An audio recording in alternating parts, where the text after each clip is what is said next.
Hola, mi nombre es Claudio Salazar y hoy vamos a hablar de Security Code Review en Python.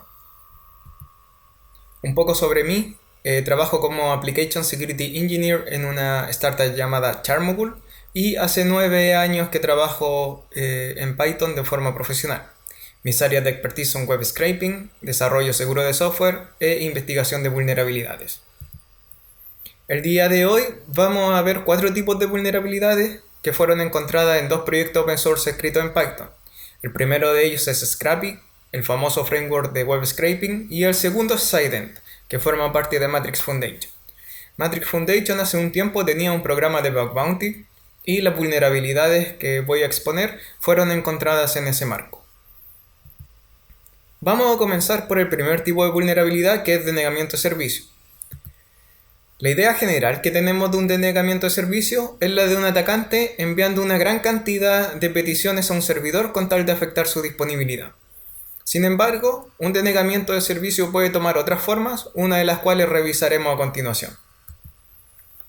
Este es un snippet del proyecto Cyident.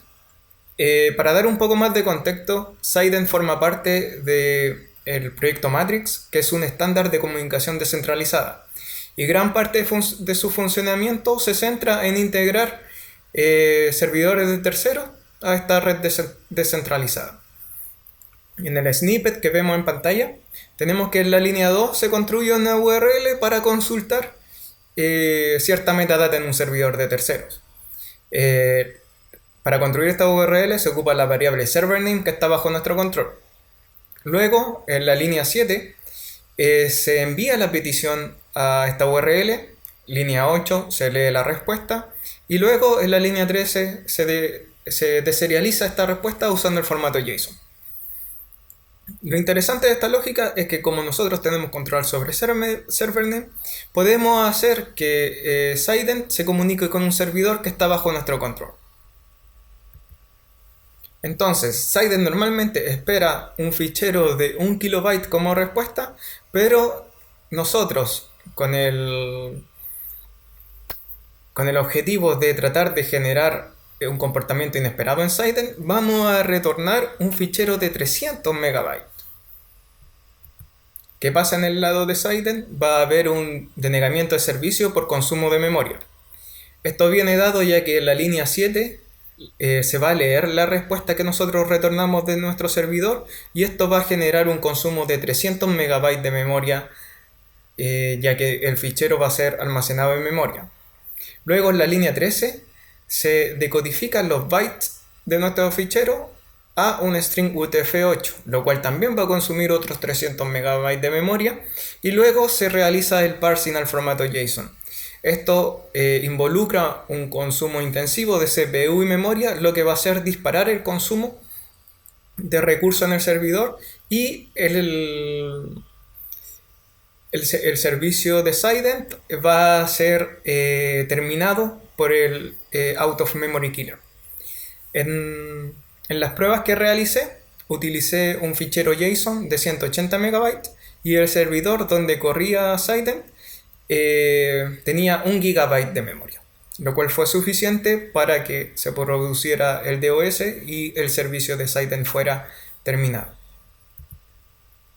La solución que propusieron los desarrolladores de Cyident fue de que se iba a realizar la petición a la URL y luego se iba a leer hasta cierto límite. Entonces, si la respuesta que se esperaba era de 1 kilobyte, se iba a leer solo los primeros kilobytes, solo 1 kilobyte al inicio de la respuesta. De esta forma, se limita y se termina con el denegamiento de servicio por consumo de memoria. Ahora vamos a pasar a otro tipo de vulnerabilidades que tienen que ver con ficheros XML y se llama XML External Entity.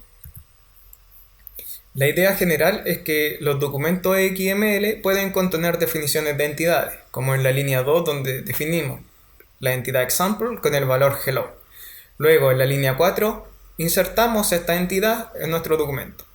Al pasar este documento de XML a un procesador de XML que resuelve entidades, vamos a tener como resultado el eh, el snippet que vemos más abajo, donde el valor de hello es insertado en el documento final.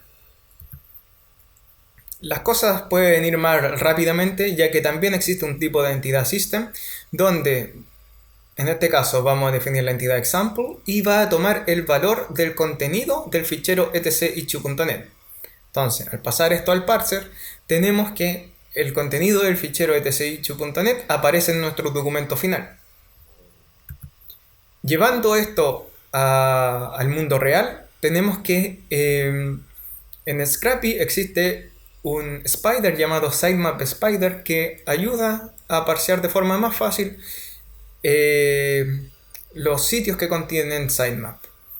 Entonces, yo hacía esta vulnerabilidad, fue descubierta 7 años atrás y hacía uso de este sitemap. También conocía sobre las vulnerabilidades XXE y me pregunté cómo Scrappy estaba procesando estos documentos XML. Y fui a dar que estaba ocupando la clase XML parser de la biblioteca LXML.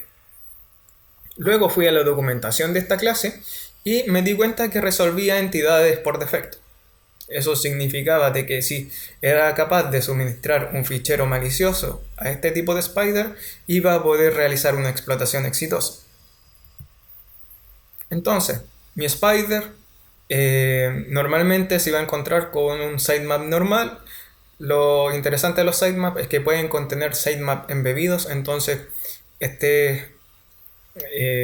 podemos generar como un ciclo donde el spider va a estar continuamente pidiendo más sitemaps y en este caso, al correr el spider contra este documento que vemos en pantalla, va a extraer la URL de la línea 4 y va a hacer una petición a esa URL.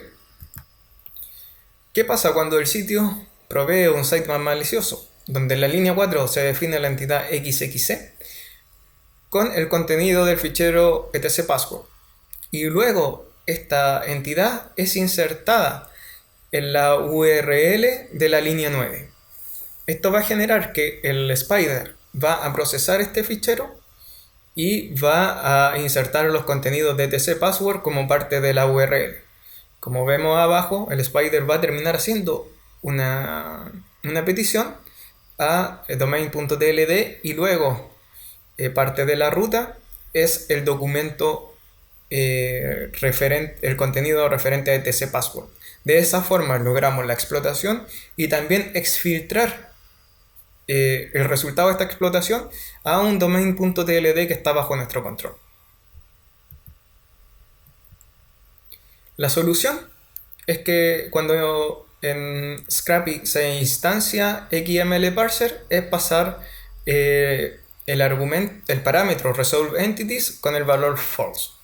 Y también adjunto aquí un artículo donde se detalla la explotación de esta vulnerabilidad y cómo lograr exfiltrar múltiples ficheros en lugar de solo uno. Ahora vamos a pasar a otro tipo de vulnerabilidades que es Server-Side Request Forgery.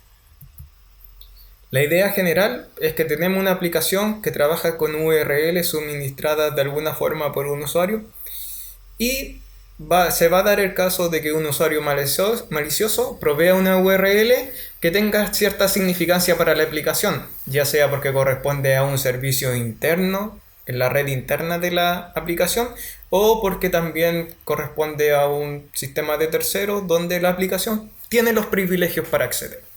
Entonces el atacante de esa forma va a tratar de descubrir servicios que están en la red interna o que la aplicación tiene acceso y que el atacante no. Entonces tenemos este snippet de Seiden donde en la línea 4 se va este endpoint va a extraer de la petición que se le realiza los argumentos matrix server name y access token que están bajo nuestro control. Y luego en la línea 6 va a ser una petición a una URL que va a formar en la línea 7.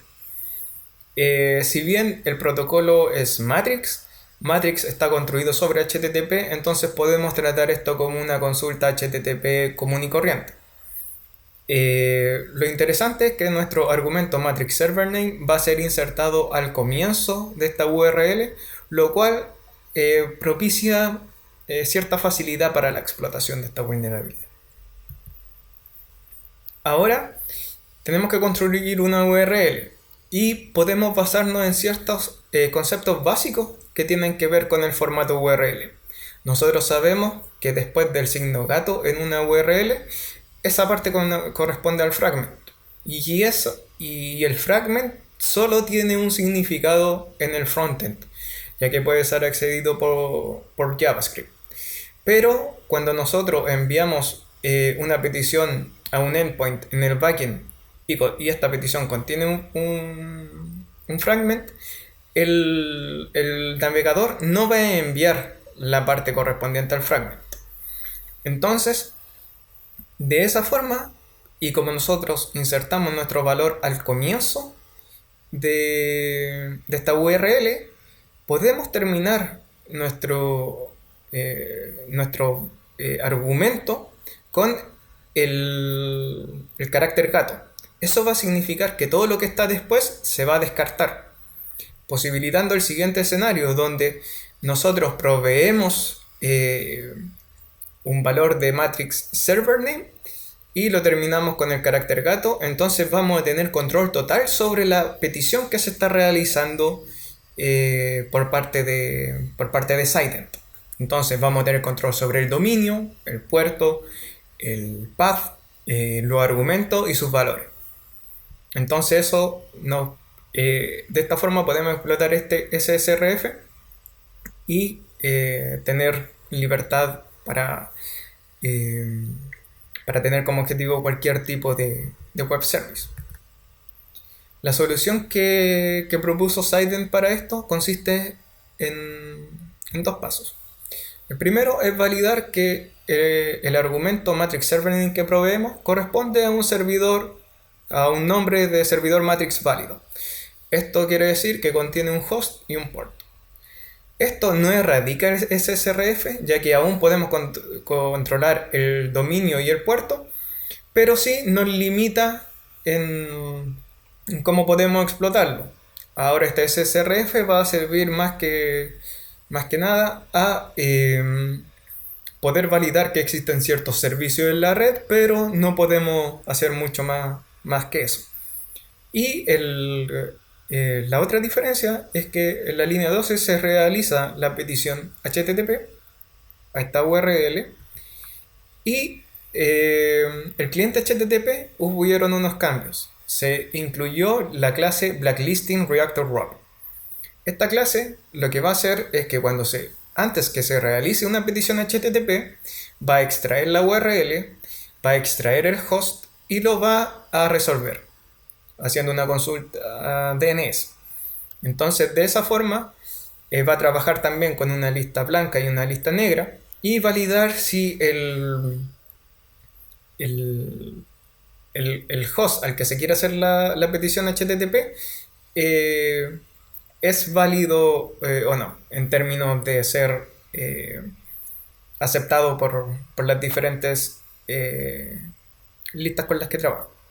Entonces de esta forma, normalmente en la blacklist va a estar localhost, porque siempre se quiere ver si hay más servicios corriendo en localhost y poder interactuar con ellos desde el punto de vista de un atacante.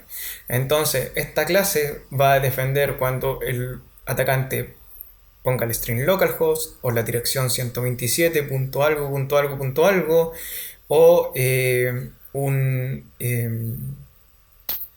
subdominio válido en internet que resuelve a localhost, o también el caso de que hay un subdominio válido en internet y que después en HTTP hace una redirección a localhost. Todo ese tipo de casos, incluso DNS rebinding, todo ese tipo de casos son contemplados por esta clase y es la forma como se resuelven este tipo de amenaza en términos de código. Luego pasamos a los URI handlers. La idea general es que un URI handler va a dar soporte para protocolos. Por ejemplo, protocolos HTTP, HTTPS, file, FTP, Custom Protocols. Nosotros los vemos a veces que ocupamos un framework y, ok, puedes trabajar con esta, necesitamos un fichero de entrada, puedes proveer una URL o un bucket o un FTP y nosotros pasamos esa información, pero por debajo hay todo un soporte de que, por ejemplo, S3 va a ser obtenido con voto, FTP con un cliente FTP, HTTP con un cliente HTTP, etc. Entonces lo que tenemos en Scrappy es que, por ejemplo, podemos crear un spider como el que tenemos en pantalla, que va a visitar la página dangerous.tld y una vez cargada va a extraer un link que se encuentra y va a hacer un request a ese link. Inicialmente esta página HTTP va a tener un link annexed con el texto click y eso sería un caso más o menos normal de un spider. ¿Qué pasa si este sitio que reconoce que está siendo scrapeado quiere jugarle una mala pasada al spider, quizás confundirlo, quizás explotar algo en el spider y se transforma en un sitio malicioso? Entonces van a hacer un cambio y lo que está extrayendo el spider ahora va a ser file etc password. Entonces el spider va a tomar esa información y va a tratar de hacer un request a file etc password. Lo que pasa dentro de Scrappy es que, y en cada spider, es que hay una serie de middleware. Y uno de ellos es el offsite middleware. Este middleware tiene como objetivo de que todas las peticiones que hace el spider sean restringidas a los valores que hay en el atributo allow domains. Entonces, en este caso, todas las peticiones que hace este spider tienen que estar dentro del dominio dangerous.tld.